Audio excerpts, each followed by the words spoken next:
You close the door, please. Hey.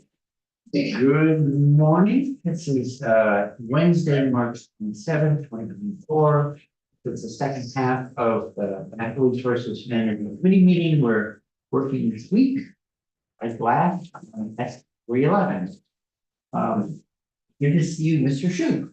Thank you. Brian Shoup, I'm the Executive Director of the Vermont Natural Resources Council. And I'm going to take a little bit of a step back first from 311 to provide a little bit more context from our perspective about kind of how you got here and what your opportunities are. And also I want to say I appreciate your tenacity for dealing with Act 250 and related issues for so long, because really, hopefully this year, and we're confident that it can be the culmination of what's really a 7-year process. In 2017, the legislature created the Commission on the Future of Act 250. 5 years ago, this past January, they issued a comprehensive report that I think provided a very good roadmap to a way forward to modernize and update Act 250 to recognize changes in public policy and in infrastructure development and other in better understanding of the environmental impacts facing Vermont. That Act 250 is in need of updates. So I'm going to focus my attention on the Act 250 components, 311 and other bills that are coming your way. Since the Commission issued their report, the House has passed 2 comprehensive reform bills to Act 250, one of which was passed out of the Senate. The Senate also pared down Act 250 reform bill. Both of those bills that have passed out of both the House and Senate were vetoed. And out of a little bit of frustration with where things were going, the legislature last year, when you were debating S100, which became Act 47, the Home Act, there was discussion about how Act 250 could be addressed in that bill, which was focused on zoning reform.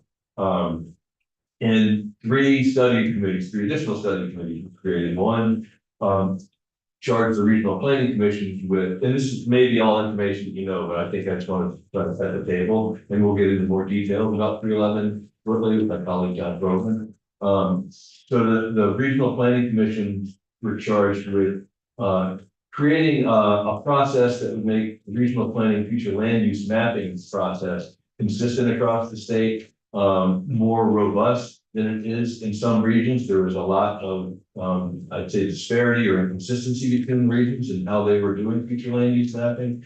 And it was an attempt to say, let's use this future land use mapping in a way to guide public policy, including land use regulation. You also directed the Department of Housing and Community Development to study the designation programs. You've heard about the designation programs. The first one that was adopted was the downtown program. I think that's a huge success story for Vermont. It was expanded to include village centers, growth centers, new town centers, neighborhood development areas. And those programs were incentive programs to provide incentives for often redevelopment of properties, not necessarily new development of properties, but the growth center program and the new town center program and neighborhood development area were geared towards new development, new development. But they were really intended as incentive programs, and they weren't structured to have a regulatory component, but they've been used that way. So, the direction was given to DHCA to kind of reform those programs, make them simpler, more accessible to the community, and to focus more on incentives. And then lastly, I think most important, the Natural Resources Board was charged with looking at Act 250 reform again with a focus on governance and on locational jurisdiction. And those are 2 important pieces of reform in our opinion, and I think there's a great amount of agreement among stakeholders that those are important issues that should be included in Act 250 reform bill. So you actually have 2 bills in front of you, 311, S311 and S308. I'm very hopeful that by early next week, you're going to have H687, which should be on the floor of the House today. They all have common elements to them. They look at locational jurisdiction to a point, and meaning that in certain areas of the state, Act 250 may not be providing the value add that it once did, because these are areas that are heavily developed, they have infrastructure, and they have a certain amount of local land use regulation that is is addressing many, if not all, of the issues that Act 50 addresses, and that's protecting the public interest, state interest, and protecting critical state resources, protecting community interest in terms of not overwhelming community ability to provide services or other issues, and also just protecting neighborhoods and landowners from development on nearby or adjacent properties. So, and it deals with governance, and that's really what was a great outcome of the NRB study, was showing how much consensus among stakeholders there was for both of those issues. VNRC was one of the stakeholders in that process. And I just wanted to take a step back that VNRC has been, I believe, one of the staunchest defenders of Act 250 over the years. I've been very disappointed to see some of the changes that we feel have weakened it, including changes to the governance of Act 250, which was probably the biggest and worst change that's happened historically about 20 years ago. I think our hope is when you get 687, that will, you can turn your attention at least to the Act 250 portions of 311 to that bill. I think that bill does a more comprehensive job of addressing both the governance and locational issue. And it does it in a way that's, I think, will better protect those, community and statewide interests than 311 would do. John may get into some of the details about the differences. I'll go through those briefly as well. I do want to say that when I say that VNRC has been the staunchest defender of Act 250, not everyone thinks that all of the positions that we've taken were strong enough to adequately defend it historically. Senator McCormick was on the Commission for the Future of Act 250, and I think has been as staunch a defender, if not more so, than VNRC has over the years. But I want to say that if Art Gibb and his colleagues sat down today to define and design Act 250, given the level of state and local, state and regional planning that has developed over the years and all the other changes to the state, given the more contemporary environmental challenges facing the state, like climate change, which wasn't on the radar back then, flood resilience wasn't as urgent an issue as it is now, that the bill, that Act 250 wouldn't look the same as it did then. And I would just encourage the committee to really have an open up mind to look at not the things that have served us well, but the things that may be able to serve us better in the future. It's stepped into a relative planning vacuum.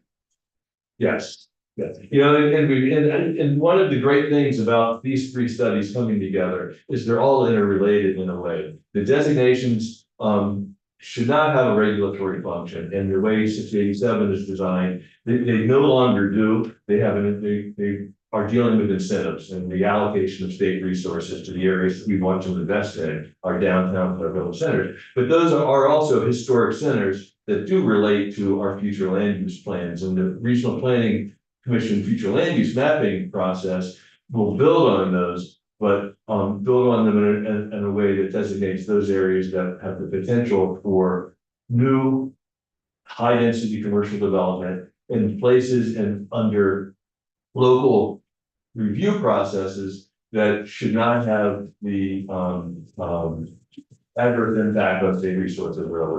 We feel comfortable that the process that's laid out in 687 provides a path forward to saying, where are those areas where Act 250 doesn't add the value that it did, but we're comfortable that housing can occur there in a responsible manner. But it also looks at the flip side of that. If we have issues going on across the state, like forest fragmentation, development on steep slopes and ridge lines that are causing water quality and flood issues, and 687 also looks at that. So it looks at both climate resilience and housing promotion. So just, I'm going to be just go through a couple of issues of why we believe that 687 is the approach that the committee should spend your attention to a greater deal than 311. There are similarities in the bill, but we think 687, as I said, does a better job in several respects. They both identify this tiered approach to locational jurisdiction, the three tiers, and I think it's appropriate that the three tiers are actually four tiers. There's tier 1A and 1B, tier 2 and tier 3. Act 250 has 10 criteria. but if you read them, it actually has 34 or something like that, so it's 3 tiers, 4 tiers. But Act 311 really delays even working on the development of those tiers. It kicks that can down the road. Whereas 687 says that's the approach we need to take. Let's put that in place. It will take a long time, not a long time. It will take more than a year to restructure the administration of Act 250, restructure that resources board, have the regional planning commissions do the mapping that they're charged with in a way that's public and transparent and accessible, and to make that work. So we think we need to get going on it. One thing that S311 has that H687 does not have is temporary provisions to put some form of exemption in place for certain types of housing. We think the exemptions in 311 are not targeted. They're not necessarily smart growth. There's no protection against impacts on important state resources, whereas 687 has no exemption. We would support your considering changing 687 to something that puts the tiered system in place on a temporary basis until the regional planning commissions and the NRB can go through the process that's outlined in the bill. We don't support though the exemptions of 75 units anywhere in town that we think is included under the 311. Right, and we took testimony last week that was talking about even amongst people who are entirely supportive of housing, be cautious about exemptions that create conditions that then, if you were to finally figure out how to implement the tiers for instance, then you would see reductions in those caps, or the controls would change in a way that some people might regard as more restrictive. So you end up sort of getting people on a development roller coaster as opposed to a ramping to a steady new program. I think that hits the nail on the head. That 311 would provide that roller coaster, a really wide open exemption with the hope of getting something that's more targeted and promotes a pattern of development that's not necessarily required under S311. It's hoping for start for a thoughtful neighborhood that's not large lot subdivisions on farmland. You were also saying a little bit on the historical side for NRB evolution over time. One of my concerns for a long time has been that it has in certain ways been hobbled. And so if you hobble your horse, it doesn't move as well. And I just see very interested in seeing the NRB thrive. Yes, and I think what's important, and the NRB chair can speak to this, I'm sure, is there was consensus that the Natural Resources Board has been hobbled. I don't know that was the term of the report, but that it should be restructured, that it should, that a professionalization of the board is a goal across the board. What there's not consensus on, and you'll be hearing about this, is what the NRB's role should be in hearing appeals. The environmental board was eliminated, they held appeals. We will testify on that at the appropriate time. We have historically still support transferring appeals to the Natural Resources Board if it's restructured. We think that it will be a we have data to show that it would save time for developers and the developers in the appeals process, but that is an area that there will be a consensus about, still likely to continue to be controversial.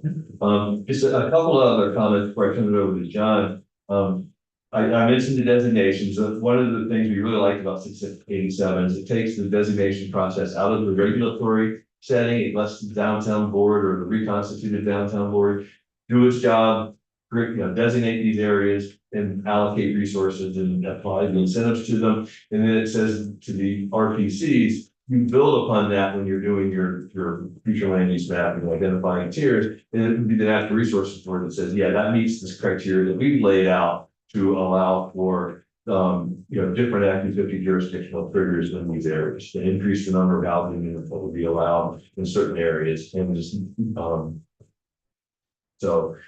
we do support that approach, and I think it's pretty well set forth in 687. But there's a couple of other things we have not I'm not ready to comment on the zoning provisions of 311. The Act 250, the 687 does not deal with the zoning. I think, Katie Gallagher, our Sustainable Communities Program Director, will be prepared to come in and comment on those sections. I will say that we have a lot of concerns about some of the, zoning provisions in 311. But we do, agree with,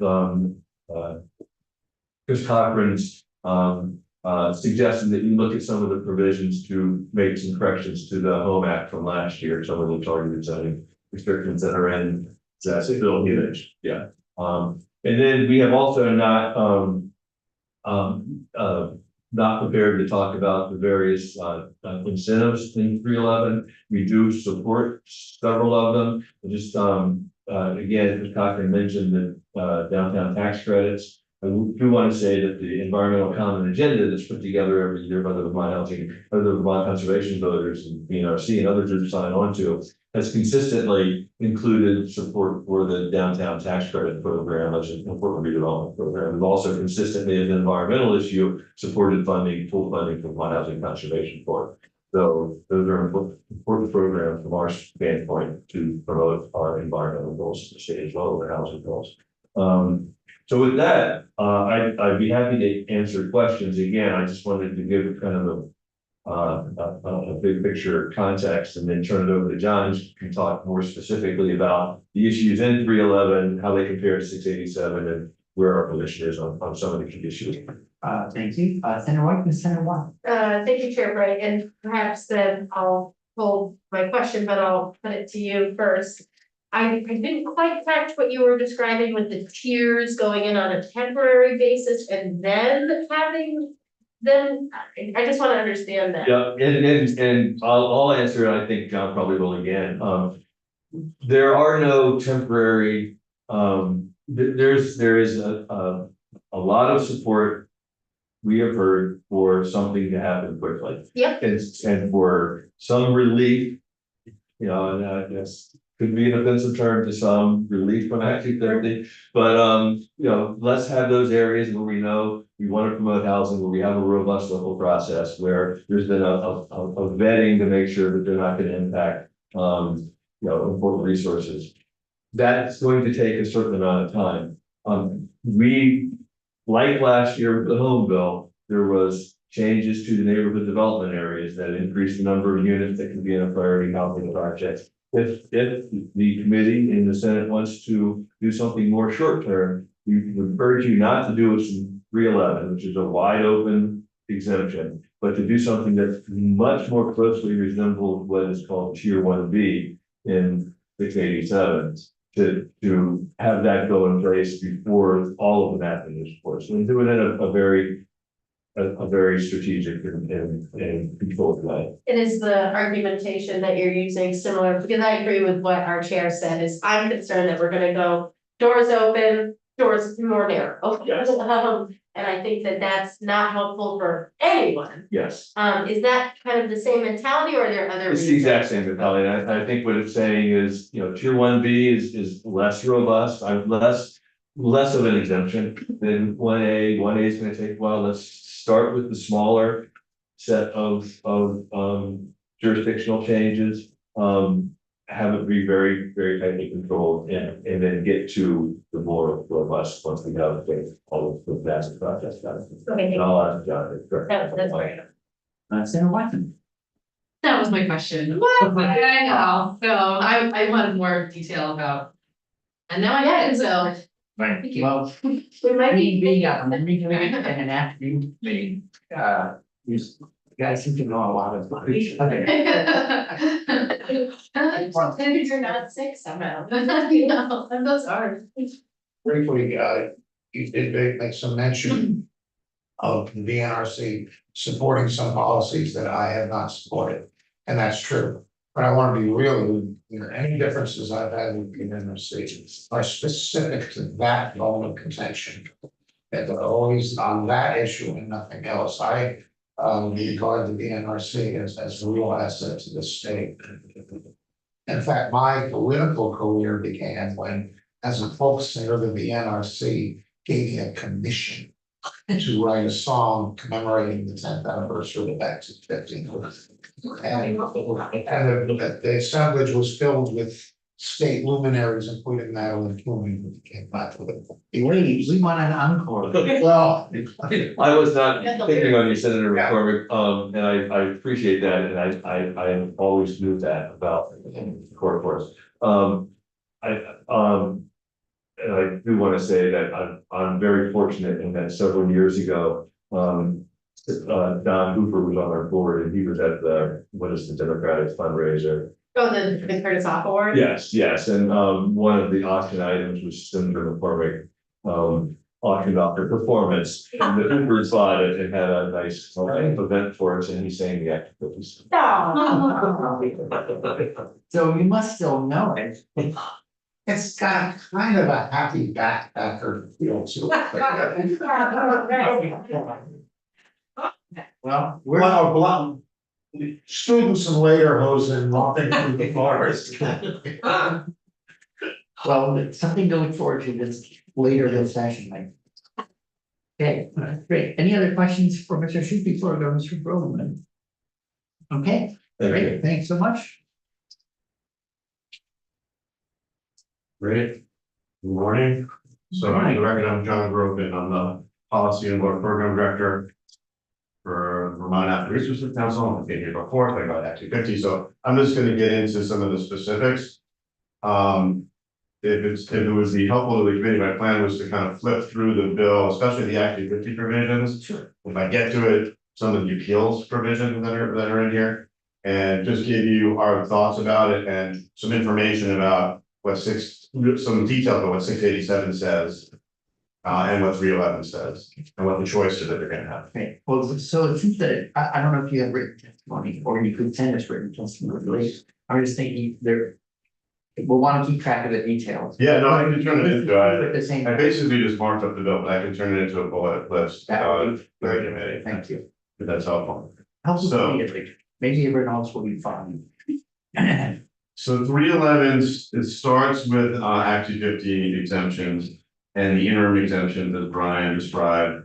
And it basically, under 311, it proposes to, so as Brian said, the home bill went from the infamous 10, 5 and 5 to 25, 5 and 5, so went from 10 units allowed within 5 years and 5 mile radius to 25 units allowed within 5 years and 5 mile radius within designated downtowns, designated village centers, neighborhood development area.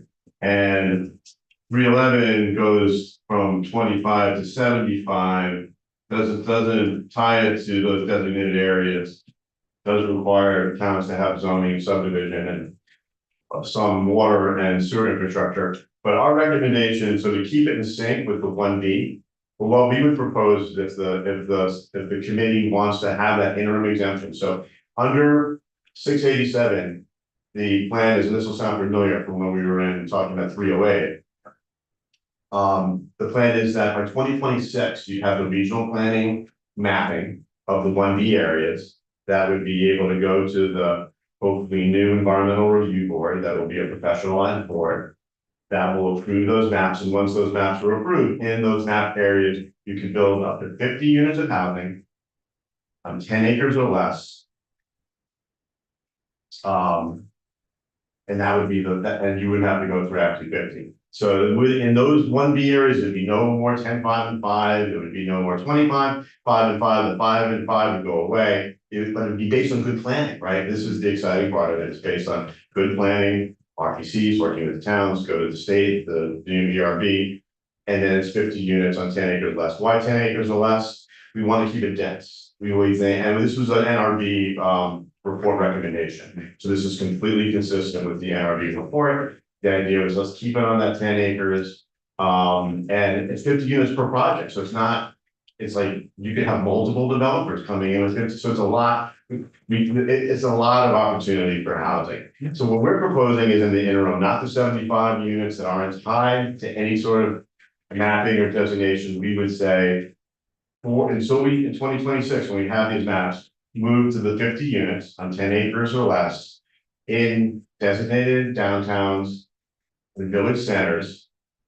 And within a half-mile radius of that designated downtowns and a quarter-mile radius of village centers, that could be your sort of default mapped area. And you could have the 50 units, up to 50 units on 10 acres or less. And we have some maps that we did, so when you get into this, Katie Gallagher, who Brian mentioned, the Director of Sustainable Communities, she's done some maps, and we actually showed them in Senate Economic Development, and you'll be surprised at how much land that is. I'm sure we're gonna have here again about the percentage of land in designated areas versus the percentage of land statewide, but we really don't think that is the right lens to look at this. Because when you look at the amount of land where you could build up to 50 units within those radius, in this interim period, and when we get the maps, it could be wider, right? That the maps will be really custom tailored to each town.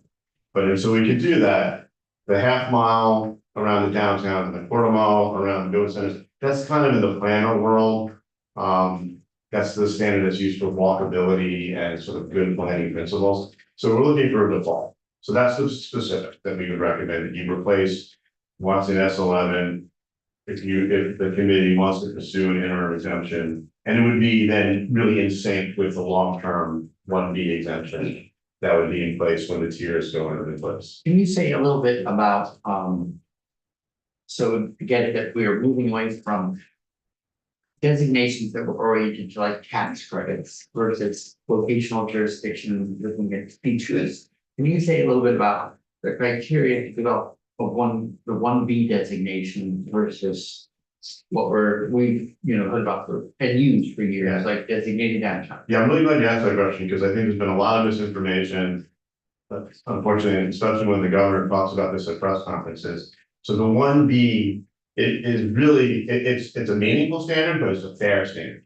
So, right, as you know, you've heard before, historically with the designation programs, they weren't tied to land use. So it wasn't even like the downtown designation is not even a requirement that you have zoning and subdivision regulations. They almost all of them do, but that's not a requirement because it wasn't a land use program. So, but with 1B, the proposal is because we really wanted to provide, we realize it's a housing crisis. We wanted to provide an opportunity to build dense housing in sufficient numbers. For 1B, the requirement would be, you have permanent zoning and subdivision regulations, water supply infrastructure, sewer infrastructure for soils to support the development that the planners feel is needed, especially for housing, over the period of planning, 8 or 10 years, however long those sort of you're looking out in those plans.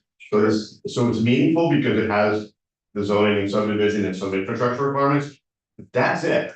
There's not a quality review of the zoning. It's not an analysis of the administration of zoning staffing. And that I bring that up because 1A, that's different. In the 1A, because it's a full Act 250 exemption, when you see 687, you're going to see for 1A, there are much more criteria that need to be met in terms of what your zoning provide in terms of protections, because you're not going to have Act 250 review of any development in those 1A areas. And there's also going to be analysis of the ability of the town to enforce the zone, not true with 1B. So that makes sense. It's meaningful, but not really. I think the bar is pretty reasonable. That's like 50 units. 1B will not include an Act 250 exemption. It does for the 50 units in housing, but not for commercial industrial level. It's not a full exemption. 1A, basically, if you're a 1A community, and we think the 1A, the obvious 1A communities are our bigger communities. It's gonna be Montpelier and Barry, and it's gonna be Maybe Hartford. potentially, absolutely. Certainly Brattleboro and Rutland and Burlington, some of the larger Chittenden County towns, maybe White River, the larger communities. And then the idea to the smaller communities is housing is the issue. We still want those larger communities to be our hub for sort of commercial and industrial activity. But folks, we recognize that housing is needed, in our rural communities as well. Although some of the tension, I think some of the tension is, there's been a debate in the House that even in the smaller rural towns without zoning, without subdivision regs, that they should have an allowance to build, some amount of housing not going at 250, and we just don't think that's good policy. We think that you'll see when Katie comes up with the maps, there are enough towns, small towns, that could qualify with the proper protections, that would alleviate, this immediate housing issue. And then we will have the mapping done by the RPCs, and if towns want to join the program, they could adopt zoning and subdivision regulations, and they could deal with some of the infrastructure issues over time. So it's not in VNRC offering it, but Mr. Henry was talking about 63 towns going through like a technical assistance and planning grant, stuff like that. So my sense has been, and I guess we want to keep our eye on that kind of funding in what we're doing now. Make sure that if we're asking towns to have this sort of modest level planning and infrastructure support, that we also offer them a way to get there. Absolutely, and that came up in the House Environment and Energy Committee, dealing with all kinds of amendments, as you can imagine, this week as they hit to the floor this afternoon, and one of them was about more money, or making it easier for the smaller towns to get money. And I think that everybody supports that, those kind of provisions. Yeah, we've been saying for a long time, good planning is good planning, but we haven't ever said no planning is good planning. Yeah, right, exactly. Okay, Senator Watson. Thank you. A couple of questions. So interested and fascinated that you're like, that you have a plan for the interim, like that's very helpful. I am, so just thinking about what's in 311 compared to what you're suggesting here, and one of the things that I see in 311 that I don't see here necessarily is about places where there is water and sewer. And my understanding of why that would be helpful is because it's sort of proxy for the wastewater criteria of Act 250. And because it kind of like checks that box. And so can you just tell me a little bit more about like, cause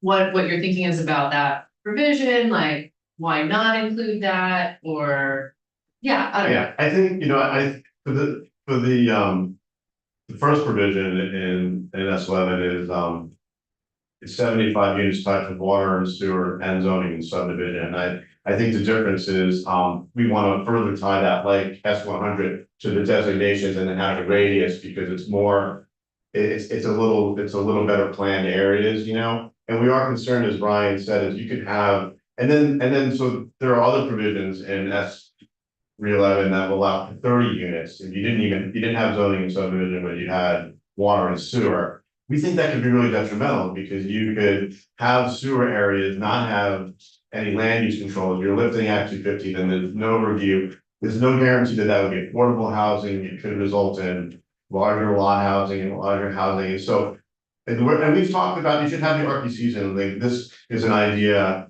the 50 units per project, 10 acres or less in the designated areas with the radius. That's something that we've talked to the RPCs. The David Reed is a good proxy for the planning, and it kind of gets back to the issue of if we allowed even the 30 units in areas that there's no zoning, there's no subdivision, it's not planned, then you're just clawing back these exemptions that existed for a time. It could result in bad projects that have negative impacts, not affordable, and then we're really changing the whole system. And what was in place for an exemption doesn't resemble the tiered system, which will be based on planning. And the idea is that even the interim exemption would be based on a proxy for planning. We don't have the time to do the map, so I don't know if that answers. And Brian, please. Yeah, Brian, John has made this point, but I want to drive it home. One of the reasons that we're comfortable with the tier B in general and with this temporary approach is these are 10-acre towns. So these are towns where a large commercial or an industrial project on up to 10 acres could be developed without jurisdiction of Act 250. So we're comfortable saying, well, let's extend that same jurisdictional trigger to larger housing projects. 10 units on, and we're looking at the right location.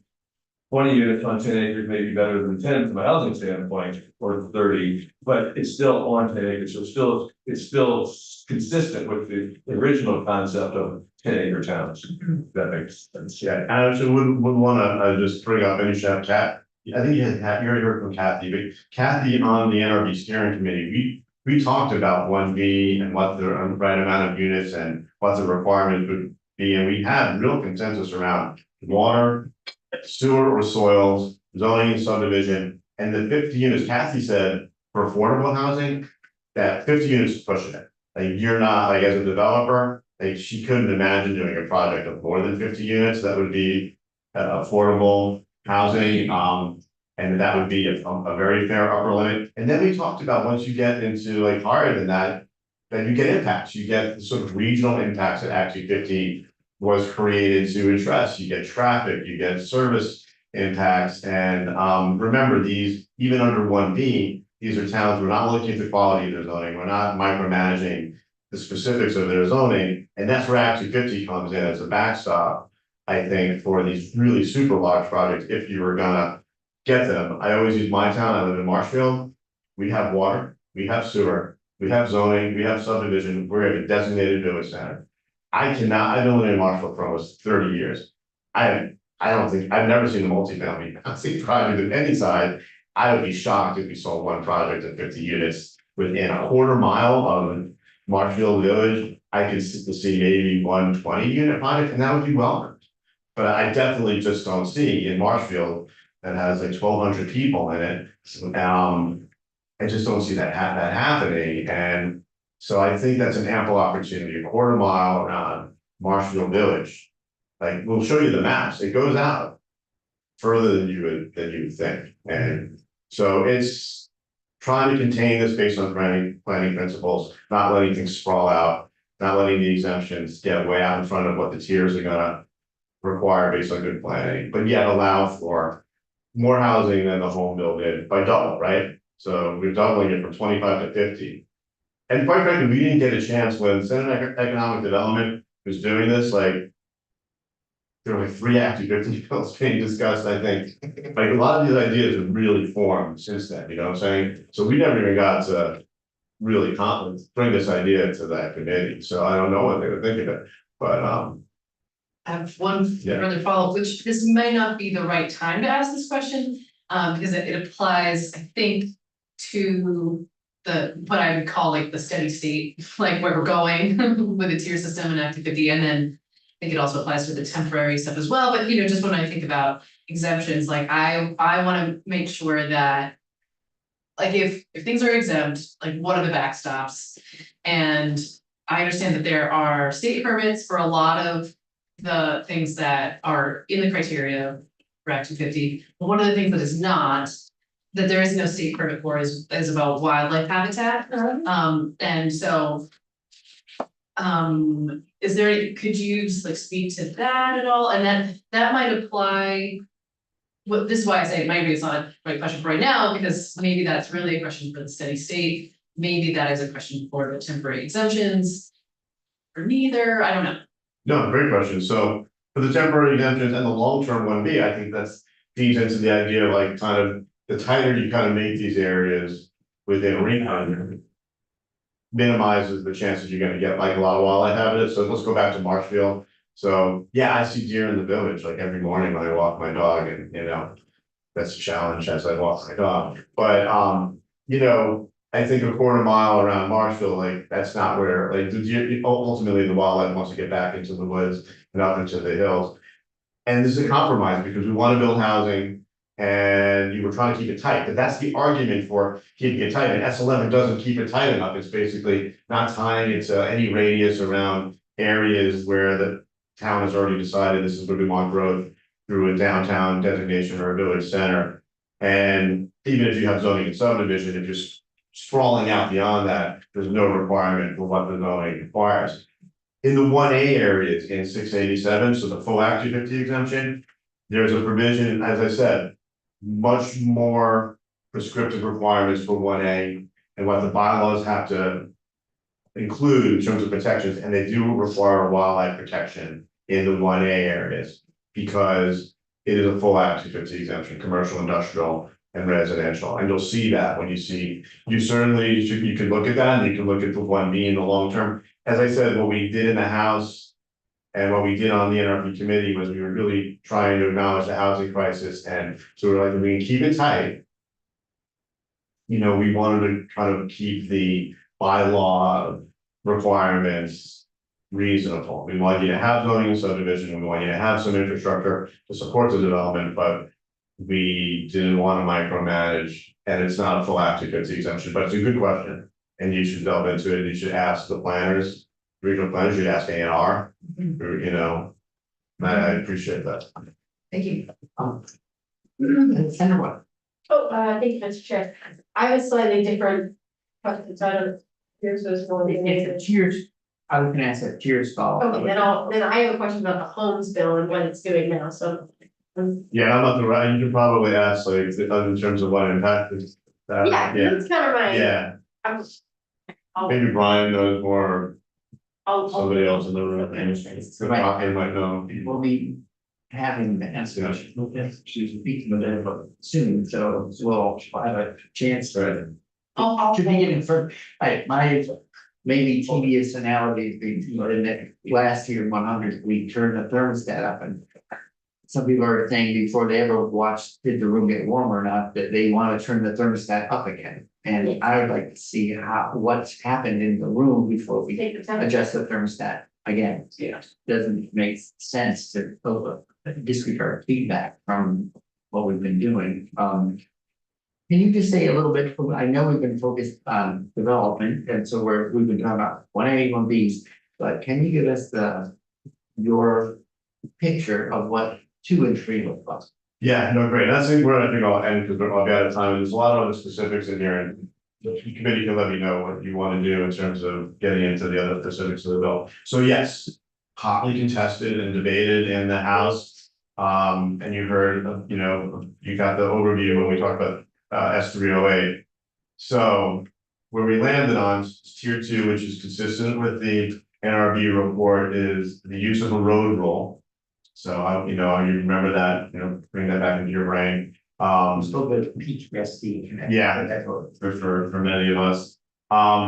You'll see that, the road rule is now tied also to a rulemaking to help clarify some of the terminology, as you've experienced on the Senate floor, lots of hypotheticals about what about this road, what about this driveway, how would this all work? So we should go through that. I think that what we came up with in 687, so there is a road rule provision in S311. I would ignore that because it was written a long time ago, before we had the opportunity to have the robust debate and analysis in the House.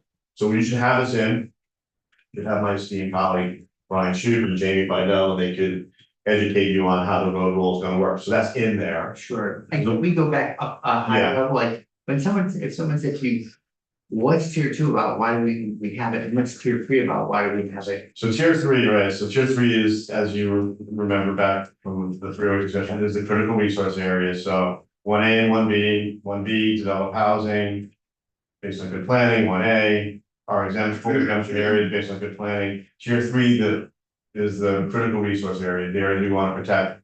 Very difficult debate in the House, as you can imagine, about how to map those areas. We talked about that a little bit. Where we landed was there is a definition of critical resource area. That's something like includes headwaters, river corridors, and habitat connectors. And then there is a rulemaking process that A&R is going to, no, I guess is it the NRB in consultation with A&R, that they have until 2027, so a fair amount of time to further clarify, like, what are we talking about in terms of these are areas where there'd be automatic Act 250 jurisdiction to protect our headwaters, there's a corridor, habitat connectors, identify through this rulemaking other resources that maybe should be listed, clarify what we mean by those terms, how we're gonna map those areas for jurisdiction. And that is tier 3, but this was a hard debate for us because it's being delayed. So this is where the interim exemptions, like we recognize we have a housing crisis, we think we can use these proxies for good planning, but we're not gonna see this critical resource protection under 687 earlier than 2027. Because you'll hear from A&R, the challenges with the mapping and so on and so forth. Sure. But the long-term vision is also based on good planning. We will have these tier 3 areas. Tier 2 is everything that's not tier 3 and 1A and 1B. And that's where the road rule comes in. So the road rule will apply in tier 2, in everything that's not 1A, 1B, and 3. And you have the forest criteria, which I think you've heard of, Mr. Chair, you've heard of, it's famous. Criteria to protect forests from fragmentation. So that's in 687. We've had an asymptotic approach to. What is it for that role? Asymptotic? Always A line that's always approaching but never gets to the axis. Yeah. So you see a curve and this flattens and flattens. So that is in there as an environmental, as a natural resource protection, along, and we feel like that would be a big improvement along with road rule. If fragmentation criteria, and we're excited about the opportunity to engage with the NRB and AR about the critical resource areas. And your work on S213 is absolutely germane to all of this. We had a lot of discussion in the House about whether you needed to include river corridors in a critical resource area definition Act 250 because of S213. We kept on saying, get this bill, it's gonna really protect these areas, its river corridors and our major tributaries. And part of the rulemaking process is, I think, there's an analysis of other resources that ANR should protect rather than Act 250, including going back for high quality waters. I think headwaters is kind of a proxy for high quality waters. You're really gonna bring that up right now? I mean, I just wanted to do it with no time on the phone. But that's also rolled in there. Okay, so I have another quick high level question, I'm gonna go to McCormick, and that is.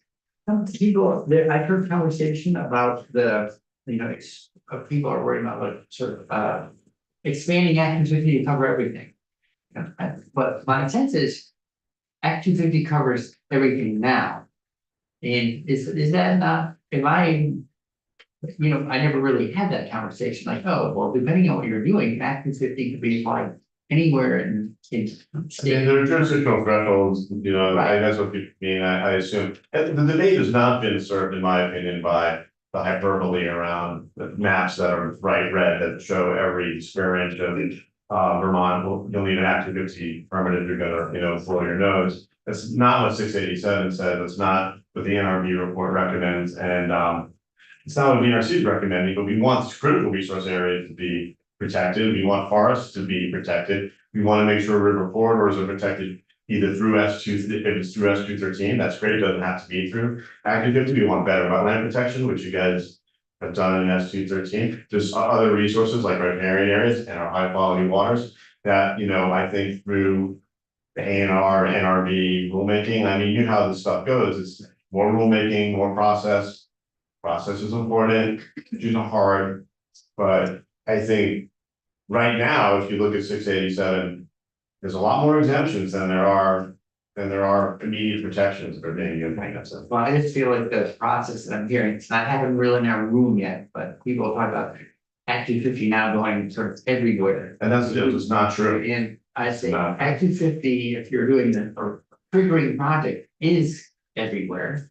And this is redefining what happens. Right, that's true, I see what you're saying, yeah, we're gonna have tiers where we actually won't be applying it, I think, I just, I'm listening to Gus talk, when we talked about those throughways, this is really exciting, this is bringing planning into Act 250. We really need to do this, we really need to do this year, we need to do what we should have done 30 years ago, and it's great that the RPCs, you've heard them, they testified that they're engaged, they want to do this planning work, so we could protect critical areas, we could allow for housing to be built based on good planning, and that's where we're headed. I think 687 through the debate, the intense debate that they had, I think is a pretty good product. It, definitely needs some fine tuning and doesn't include the municipal zoning provision that you've heard in S311, and there's some other issues that are gonna wanna. Well, my apologies to the committee, I've been hogging the questions in the last 20 minutes. Senator McCormick, you finish this off. I don't need an answer now, I'll give you a heads up, and I'm gonna alert the committee to this.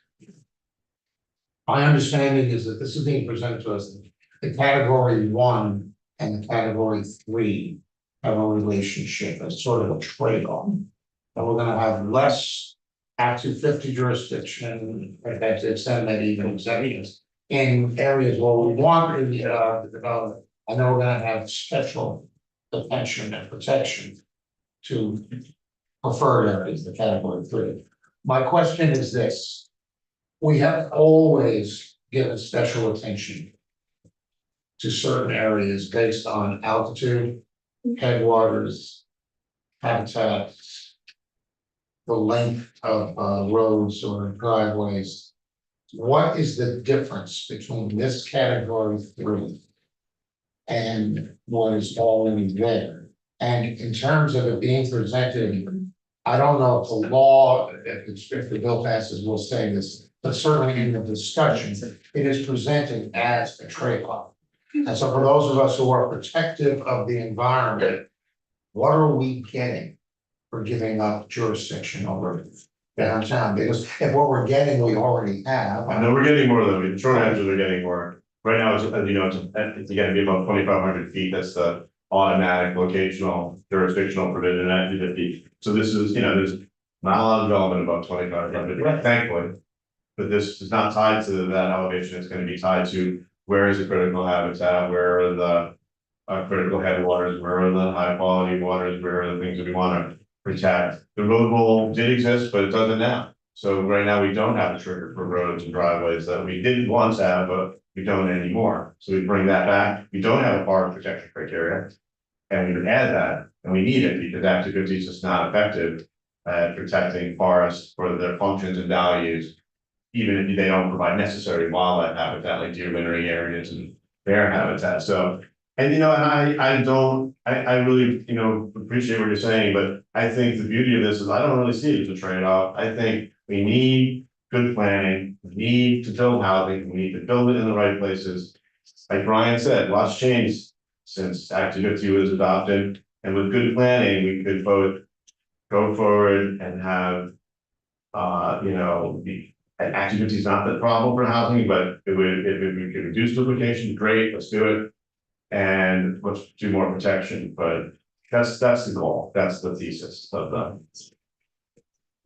I'd like a more in-depth. Yeah. Section next week. Yeah, I'd love to come back and bring Jamie in and at some point, you're gonna wanna talk about the new board and its responsibilities, and there's a bunch of other appeals. Provisions in here, which we had fun talking about with S100 last year, especially with Senator Watson, some of the getting 10 people's stuff, there's more of that in here, so I mean. We didn't get to touch on other fun things that in the. So many fun. Yeah, I mean, questions so many stimulating topics. All right, well, never dull moment. So thank you so much for Yeah, no, thank you. helping us Yeah. dig into this, and we'll be at full steam ahead for 2 Yeah. more weeks. If the bill next to Happy 50 Day, celebrate, go out there and have a piece of cake. And Is- let's get it rolling.